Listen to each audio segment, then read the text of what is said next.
আবার একটা নতুন ব্লগ নিয়ে তোমাদের সামনে চলে এসেছি। ভাবছো আমি কোথায় যাচ্ছি সেজেগুজে? আস্তে আস্তে সবকিছুই তোমাদের সাথে শেয়ার করব। চলো তার আগে আমার ভিডিওর ইন্ট্রোটা অবশ্যই দিয়ে হ্যালো বন্ধুরা, welcome back to my channel. আমার ব্লগে তোমাদের জন্য অনেক অনেক ভালোবাসা। তোমরা সবাই ভালো আছো, সুস্থ আছো, আর আমিও ভালো আছি, সুস্থও আছি।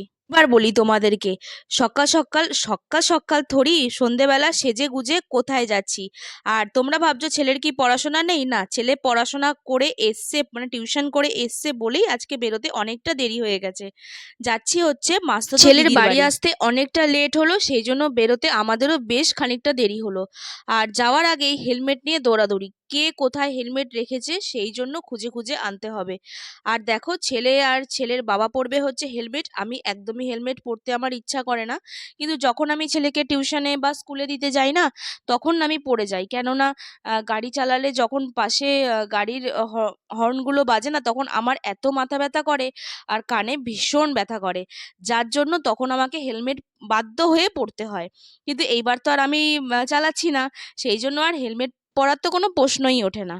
আর জানো তো, এইভাবে গাড়ি করে এতটা দূর বেশ অনেক দিন পর আমি বেরোলাম। মানে অনেক দিন বলতে বেশ অনেক দিন পর, মানে ছেলের টিউশনের পর না একদমই বেরোনো হয়নি। যাওয়ার সময় রাস্তায় দেখলাম বেশ একটা ঝর্ণা। আর এইখানে মানে চন্দননগরেই আমি যাচ্ছি, আর 2 মাস পরে চন্দননগর তো প্রায় জমজমাট। সবকিছুই তোমাদের সাথে শেয়ার করি। জগদ্ধাত্রী পুজোটাও আগের বছর শেয়ার করেছি, এবছরও শেয়ার করব। আর দেখো, যাওয়ার আগে দিদির বাড়িতে যাওয়ার আগে মিষ্টি নিচ্ছি আমাদের চন্দননগরের ফেমাস দোকান, তোমরা অবশ্য নাম শুনেই থাকবে, সূর্যমোদক। ওইখান থেকে কিছুটা মিষ্টি নিয়ে তারপরে যাব হচ্ছে দিদির বাড়িতে। আর যেতে যেতে প্রায় আমার প্রায় 8টার বেশি বেজেই যাবে। আর বেশ কিছুক্ষণ কথা টথা বলে গল্প টল্প করে তারপরে আবার ফিরতে হবে রাত্তিরেই। চন্দননগরে সূর্যমোদকের নাম কে কে শুনেছো আমাকে কিন্তু কমেন্ট করে অবশ্যই জানাবে। এই দোকানের মিষ্টিগুলো জানো তো বেশ ফেমাস, আর খেতে অনেকটা স্বাদ। যার জন্য আমাদের যখন 8টা বেজে গেছে, দেখছি মিষ্টির দোকানটা না প্রায় ফাঁকা হয়ে গেছে, কেননা এতটাই সেল হয় যে এই দোকানে, যে মিষ্টি খুব তাড়াতাড়ি শেষ শেষ হয়ে যায়। চলো, মিষ্টি কেনা হয়ে গেছে, এবার দিদির বাড়ি পৌঁছেও গেছি। এবার দিদির বাড়িতে এসেই দেখছি না বেশ অনেক গাছ, যেটা আমার প্রত্যেকটা জায়গায় গেলে আমার টানে। এত ভালোবাসি জানো তো, কোথাও গেলে আমি না আগে গাছ খুঁজি, কার বাড়িতে কি গাছ আছে একটা হয়তো নিয়ে আসতে পারবো।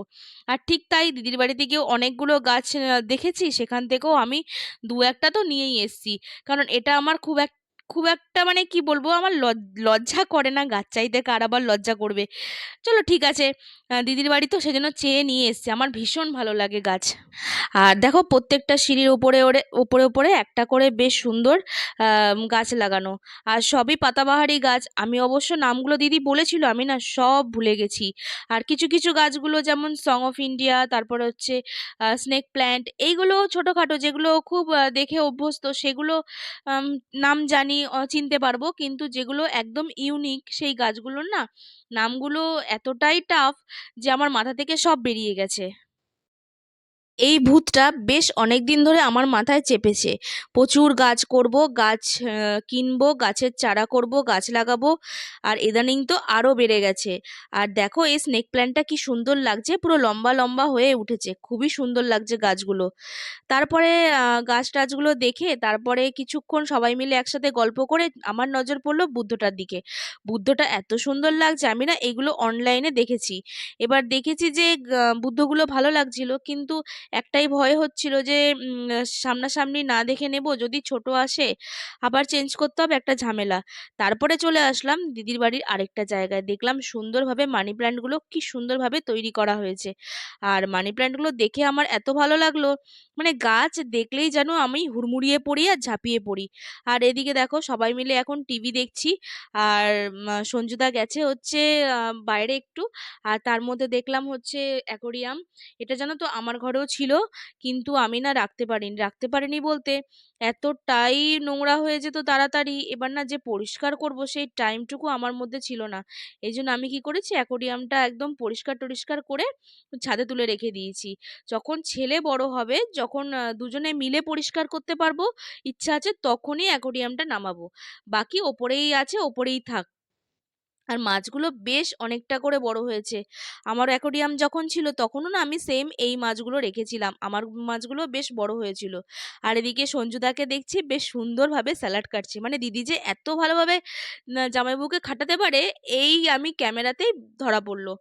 আর এখন চলে এসেছি সোজা ডিনার টেবিলে। আর এখন খাওয়া দাওয়া করে তারপরে কিছুক্ষণ গল্প করে তারপরে সোজা ডিনারে তো মেনুটা বেশ ভালোই ছিল। সেটা ছিল আমার ছেলের ফেভারিট, গেস করো তো কি হতে পারে। বলছি বলছি বাবা বলছি, এটা হচ্ছে আমার ছেলের ফেভারিট বিরিয়ানি। মানে বিরিয়ানি যেরকমই হোক, সে আমার ছেলের মানে এত ফেভারিট তোমাদের আমি বলে বোঝাতে পারবো না। কোথাও গেলে যখন ও বিরিয়ানি দেখে না, ওর মনটা যেন একেবারে খুশি হয়ে যায়। কিন্তু আমি জানো তো বিরিয়ানি আগে ভালোবাসতাম, এখন ভালোবাসি, কিন্তু অতটা নয়।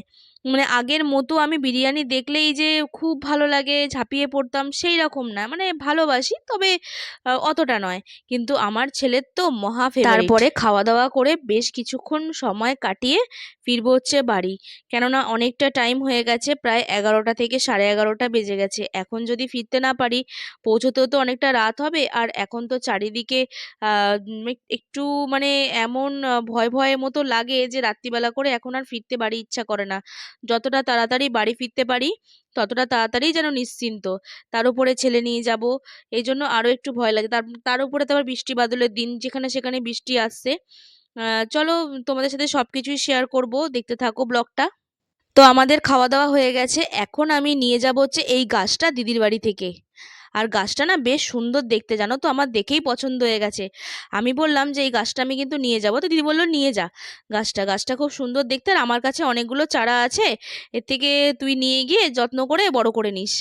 আর দেখো এখন সবার সাথে দেখা করে এখন বাড়ির দিকে যাচ্ছি। তো আজকের মতো ভিডিওটা এখানেই শেষ করলাম, ভালো লাগলে অবশ্যই লাইক করো।